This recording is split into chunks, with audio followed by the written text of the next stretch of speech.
गुरुर्ब्रह्मा गुरुर्विष्णू गुरुर्देवो महेश्वरः गुरु साक्षात परब्रह्म तस्मै श्री गुरवे नमः.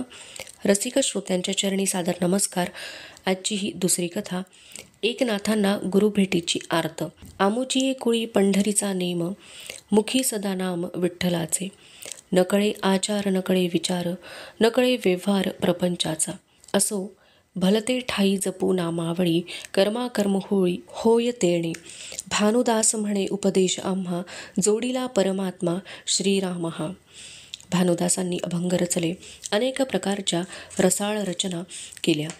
एका रचनेत त्यांनी पांडुरंग आणि संतश्रेष्ठ कुर्मदास यांच्या भेटीचे सविस्तर वर्णन केले आहे. त्यांनी अद्वैत, श्री विठ्ठल महात्म्य, पंढरी महात्म्य, नाममहिमा, रामनाम महिमा, मुमुक्षुंना बोध, करुणा, बालक्रीडा, फुगडी, काला, गवळण अशा 100हून अधिक रचना केल्या. भक्ती आणि अद्वैत यांनी युक्त अशा सुंदर रचना. त्यातल्या काही रचना आजही आपल्याला भावतात. वृंदावनी वेणू कवणाचा माये वाजे, वेणू नादे गोवर्धनू गाजे, पुच्छू पसरुनी मयूर विराजे, मज पाहता भासती यादवराजे. तृणचारा चरू विसरली, गायी व्याघ्र एके ठाई झाली, पक्षी कुळे निवांत राहिली, वैरभाव समूळ विसरली. यमुना जळ स्थिर स्थिर वाहे, रविमंडळ चालता स्तब्ध होय, शेषकूर्म वराह चकित राहे, बाळास्तन देव विसरली माय. ध्वनी मंजुळ मंजुळ उमटती, वाकी ऋणझुण ऋणझुण वाजती, देव विमानी बैसुनी स्तुती गाती, भानुदासा फावली प्रेमभक्ती. भानुदासांनी शके 1435 मध्ये देह ठेवला. भानुदासांचा पुत्र चक्रपाणी, चक्रपाणीचा पुत्र सूर्यनारायण, सूर्यनारायणाचा पुत्र एकनाथ. एकनाथांचा जन्म झाला आणि त्यांचे पिता सूर्यनारायण आणि माता रुक्मिणी यांचे परलोकी गमन झाले. नाथांचा जन्म शके 1455 मध्ये मूळ नक्षत्रावर झाला.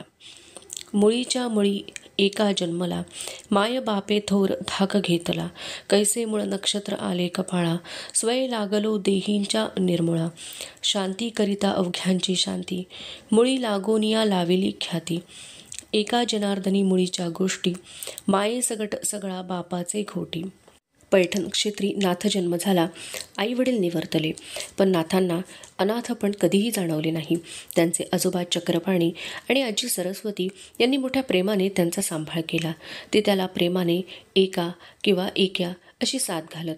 बालपणापासूनच एकनाथ शांत बसणाऱ्यातला नव्हे, चालता बोलता झाला. बुद्धीने तल्लख होता तो.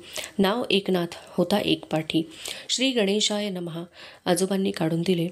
एकाने आजोबांची अक्षरे एकदा गिरवली आणि लगेच स्वतःच्या हस्ताक्षरात श्री गणेशाय नमः लिहून काढले. आजोबांना आश्चर्य वाटले. तू भानुदासांचा पण तू शोभतोस खरा, आजोबा उद्गारले. त्यावेळी एकाला काही उमगले नाही. आजी आजोबांच्या मायापंखाखाली एका वाढत होता. चपळ, खेळकर असा एका सवंगड्यांमध्ये अतिशय प्रिय होता. खेळमुठा रंगून जाई, आट्यापाट्या, पळती लंगडी, खेळू सारे सवंगडी, चेंडूफळी अनसूर पारंबी, खेळू सारे सवंगडी, खेळ करी आम्हा आनंदी, ईश सुखाची ही तर नांदी, त्या कान्ह्याला खेळ आवडी, आपण त्याचे सवंगडी. खेळ तर प्रियच, पण आजोबा देवपूजा करत. एका तल्लीन होऊन ती पाहत असे. आजोबा धार्मिक ग्रंथ, पोथ्या पुराणे वाचत. तो ते वाचन मन लावून ऐकत असे. त्यातल्या अनेक गोष्टी ऐकल्या ऐकल्या पाठ होत असत. आजीबरोबर संध्याकाळी एका शिवमंदिरात जाई. तिथे त्याला हरदासांची कथा ऐकायला मिळे. प्रवचन कीर्तन ऐकण्याची त्याला गोडी लागली. 6व्या वर्षी त्याची मुंज झाली. मुंज झाल्यावर त्याला विद्या शिकवण्यासाठी एक शास्त्री घरी येऊ लागले. एका त्यांना शंका विचारू लागला. एकाच्या बऱ्याच शंकांना त्यांच्याजवळ उत्तर नसत. एरवी शौर्याच्या कथा रंगवून सांगणारे लोकांचं रक्त शोषणाऱ्या सावकारापुढं नांगी का टाकतात. एका विचारी, शास्त्री याला काय उत्तर देणार. वर्षे सरत होती. एका 12 वर्षांचा झाला. राज्य परकीयांचे होते. प्रत्येकाने आपापले जातीसमूह घट्ट पकडले होते. आधी माझा स्वार्थ, माझ्यासाठी समूहाचा स्वार्थ. चातुर्वर्ण्य या शब्दाचा आपल्याला हवा तसा अर्थ लावणारे लोक. माणुसकी हा तर निव्वळ शब्दच राहिला होता. आपण श्रीमंत आहोत. आजीची माया, आजोबांचे छत्र, घरात काही कमी नाही. अंगावर नेटकी वस्त्रे होती. कमरेला चांदीचा करगोटा होता. कंठात सोन साखळी होती. राहायला मोठे घर होते. घर कसले, मोठा वाडाच तो. पण त्या गावकुसाबाहेरचे अंत्यज कसे राहतात ते, केवढे दारिद्र्य, मुलांच्या अंगावर थड वस्त्र नसते. यांचे आईबाप राबराब राबतात तरी त्यांना पुरेसे अन्न, पुरेसे वस्त्र लाभत नाही. वेद, शास्त्र, पुराणे यांना शिकवण्याची गरज आहे, यांना विद्या देऊन मोठे करण्याची गरज आहे, असे हे ज्ञानी विद्वान माणसे का करत नाहीत? देवाने देताना सर्वांना समान दिले, मग माणूस असमान वाटणी का करतो? सर्वेपि सुखिनः सन्तु असा उद्घोष आमच्या सनातन धर्माने केला. ज्ञानेश्वर माऊलीनेही साऱ्यांसाठी पसायदान मागितले. 18 पगड जातीचे संतमंडळ स्थापन करून भेदाला तिलांजली दिली. नामदेवांनी वारकरी संप्रदाय रुजवला. दृढ करण्यासाठी त्यांनी संपूर्ण जीवन वेचले. माऊलीची ज्ञानेश्वरी, अभंगवाणी लोक विसरले काय? नामदेव आणि संत मंडळातील साऱ्याच संतांनी आपल्या अभंगांमधून सांगितलेले अद्वैत लोक विसरले काय? 12 वर्षांच्या एकाला अनेक प्रश्नांनी ग्रासले. ब्रह्मदेवाने जीवातला उत्तम जीव, प्राण्यातला सर्वोत्तम प्राणी माणूस निर्माण केला. अनादिकालापासून चालत आलेला म्हणजेच सनातन धर्म. मानवता हे त्याचे मूलतत्व. हे मूलतत्व सनातन म्हणजेच शाश्वत. देव साऱ्यांचा असेल तर त्याच्या मंदिरात येण्याचा अधिकार सर्वांना हवा. त्याचा प्रसाद भक्षण करण्याचा अधिकारही सर्वांनाच हवा.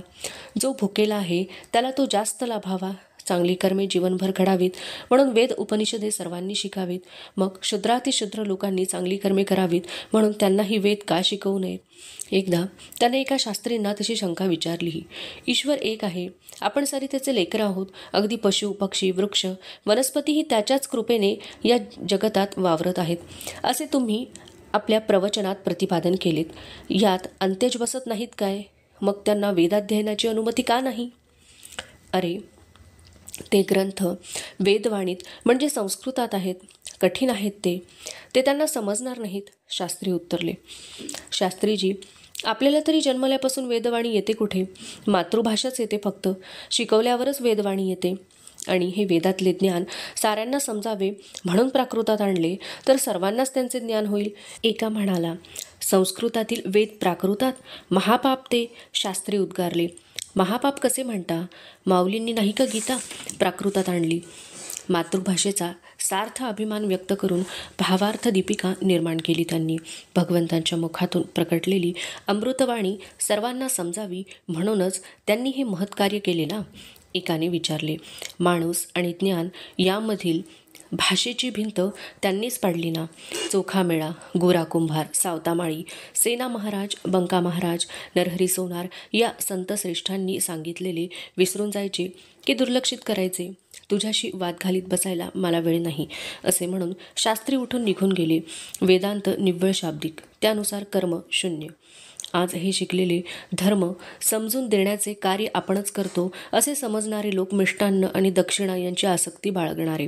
संतांनी इतके कष्ट केले. वारकरी संप्रदाय रुजवण्यासाठी नामदेवांनी साऱ्या भरतवर्षात भ्रमण केले. पंजाबपर्यंत गेले. तेथे कार्याचा हिमालय उभा केला. ज्या ठिकाणी हे अद्वैत बीज पुन्हा रुजवले गेले, इथे पुनश्च त्याचा अंकुर फुटला.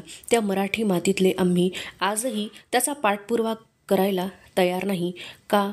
एका आजोबांना प्रश्न विचारून भंडावून सोडे. विद्या शिकवायला येणारे शास्त्री एकाच्या असल्या प्रश्नांमुळे कधीच येईन असे झाले होते. या एकाचे पुढे कसे होणार या चिंतेने आजी आजोबा ग्रासून गेले. भानुदासांचा पणतू हा त्यांच्या वृत्तीचाच आहे. आजोबा अनेक वार म्हणत. विद्वान, शास्त्री, पंडित, पुराणिक सारांनाच भय होते. रूढीनुसार वागावे आणि जीवन जगावे इतकेच त्यांना ठाऊक होते. एकनाथाच्या मनातील विचार त्यांच्याही मनात येत असतील, पण समाजविरोधी जाण्याचे धाडस कोण करणार? आहे त्या परिस्थितीत जगावे, जास्तीत जास्त धन कमवावे, मान मिळवावा इतकीच जीवनापेक्षा. नाथांचे मन मात्र भानुदासांसारखेच. एका अभंगात भानुदास म्हणतात, वेदांत सिद्धांत ऐकून या गोष्टी मन जाहले चावटी देवराया, परी त्याचा बोध नये काही चित्ता, फजिती तत्वता मागे पुढे, संसाराचे जाळे पडतसे गुंती, करिता कुंथा कुंथी न निघेची, भानुदास म्हणे सावळ्या श्रीरामा, तुझा देई प्रेमा दुजे नको. ब्राह्मणाचे पोर असून विद्या शिकत नाही म्हणून आजी आजोबा चिंतेत. आजी समजुतीच्या स्वरात सांगे. आजोबा मात्र रागवू लागले. अर्थात आई बापाविना पोराचे भविष्य आपले जीवमान असेपर्यंत घडावे असाच त्या रागवण्यामागील हेतू असे. एक दिवस आजोबा खूप रागावले. एकाने सारे ऐकून घेतले. सकाळची वेळ होती. एका घरातून बाहेर पडला. शिवमंदिरात आला. शिवाचे दर्शन घेऊन कोपऱ्यातील दगडी खांबाला टेकून बसला. थोड्या वेळातच तो तेथेच लवंडला आणि झोपी गेला. झोपेत त्याला स्वप्न पडले.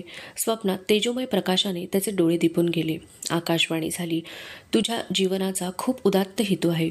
त्यासाठी सद्गुरू आवश्यक आहे. तुला घरदार पैठण सोडून जावं लागेल. सद्गुरूचा शोध घ्यावा लागेल. एकनाथ दचकून जागा झाला. साक्षात शिवाने तर मार्गदर्शन केले नसेल. तो शिवशंकराचा स्वर होता. एकनाथ उठला. शंकराला मनोभावे नमस्कार केला. मागचा पुढचा विचार न करता गुरु भेटीला निघाला. गुरुच्या या ओढीने आपण आजीला आजोबांना सांगून जावे हेही सुचले नाही, आणि सुचले असते तरीही त्यांनी त्याला तसे करू दिले नसते. आजी आजोबा आपल्या लाडक्या एक्याला एकटा सोडतील का? एकाने पैठणची वेस ओलांडली. खडकाच्या एका डोंगरामधून पाण्याची धार वाहत होती. एका दमला होता. त्याने ते पाणी प्राशन केले. जवळच्या एका वृक्षाखाली तो अंमळ विसावला. त्याच्यासमोर एक गृहस्थ येऊन उभा राहिला. धोतर, बाराबंदी, खांद्यावर खोंगडे, डोईवर पटका आणि हातात काठी असा तो रामकृष्ण हरी म्हणत एकाजवळ बसला. एकनाथ बाबा गुरु हुडकाया निघाला जणू. पण कोण गुरु? त्याचा पत्त्या काय? ठाव नाही नवं? 60कडं वय असणाऱ्या त्या गृहस्थाने विचारले. एका दचकला. याला आपले नाव ठाऊक आहे. आपण कोणत्या हेतूने घर आणि गाव सोडले हेही हा जाणतो आहे. आपल्याला परत आजी आजोबांकडं नेऊन तर सोडणार नाही ना? एका पार गोंधळून गेला. आजोबा, आपण मला ओळखता? आपण कोण? एकाने विचारले. मी पंढरी, तो गृहस्थ म्हणाला. एकाच्या मुखावरील भाव ओळखून तो म्हणाला, एकनाथ बाबा घाबरू नका, मी तुम्हासनी परत घरला नाही नेणार. तुम्ही गुरु शोधाय निघाला म्हणलं. गुरु कोण तुमचं ते सांगावं. तुमचं गुरु देवगिरीला आहेत. देवगड म्हणजे दौलताबाद तफेंचं अधिकारी आहेत ते. लई शूर, कडक, पण देवभक्त. प्रपंच आणि परमार्थ दोन्ही बी व्यवस्थित चालवणारं. स्वतः दत्तगुरू त्यांच्याजवळ देवगिरीवरच राहत्यात. किल्लेदार असून भक्ती मार्गात आहेत. जनार्दन स्वामी त्यांचं नाव. तिथंच तुम्ही जायचं. जनार्दन स्वामींचे नाव ऐकल्यावर एकाच्या डोळ्यांमधून आनंदाश्रू गळू लागले. सूर्य मावळत होता. सायंकाळी नभ सुवर्णांकित होत होते. एकाने पंढरीच्या चरणी डोई ठेवली. पंढरीने त्याला वारकरी संप्रदायाच्या पद्धतीनुसार प्रतिनमस्कार केला. एकाच्या डोईवरून प्रेमाने हात फिरवला. लई मोठं होणार तुम्ही. जा बिनघोरी. आजा आजीची काळजी करू नका. तेसनी मी काय सांगायचं ते सांगतो. पंढरीचा निरोप घेऊन एका निघाला. काही पावले पुढे जाऊन त्याने मागे वळून पाहिले तर तेथे कोणीच नव्हते. दुपारी जेवणवेळी एका आला नाही. संध्याकाळ झाली तरी आला नाही. आजी आजोबा चिंतित झाले. रात्री दोघांनीही अन्नाचा कणही तोंडात घातला नाही. संध्याकाळी आजोबांनी सारे पैठण पालथे घातले. एकाचे सारे सवंगडी. एका जिथे जिथे जातो तिथे तिथे ते जाऊन आले. मंदिरे, पटांगणं, गोदावरी सर्वत्र गेले. आमचा एका कुठं दिसला का हो? चौकशी केली. आजीचे तर रडून रडून डोळे सुकले. रात्रभर दोघांनाही झोप लागली नाही. डोळ्यांसमोर होता फक्त एकनाथ. सकाळ झाली. नित्यकर्मे उरकून पुन्हा एकाचा शोध सुरू. असे मनी योजून आजोबा अंगणात आले.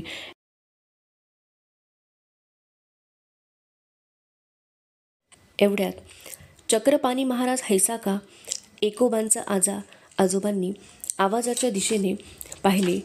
मी पंढरी. हात जोडून पंढरी म्हणाला. एकनाथ बाबांचा घोर हाय जणू. काय बी चिंता करू नका. बाबा आपल्या गुरूंकडं गेलं हायतं. तेसनी शोधू नका. पांडुरंगाचीच विच्छा आहे तशी. त्याच्यामुळं कोणाचं नाही चालत. नाथबाबा लई मोठं होणार आणि मगच तुम्हाला परत दिसणार. आजोबा एकटक त्याच्याकडे बघत राहिले. त्यांनी सरस्वतीबाईंना हाक मारली. तेवढ्यात तो पंढरी अंतर्धान पावला. सरस्वतीबाई बाहेर आल्या. अहो, आपला एका गुरुच्या शोधार्थ गेला आहे. मोठा होऊन तो आपल्याकडे परत येणार आहे. कुठे गेला? गुरु कोण हे विचारण्याआधीच ते गृहस्थ निघून गेले.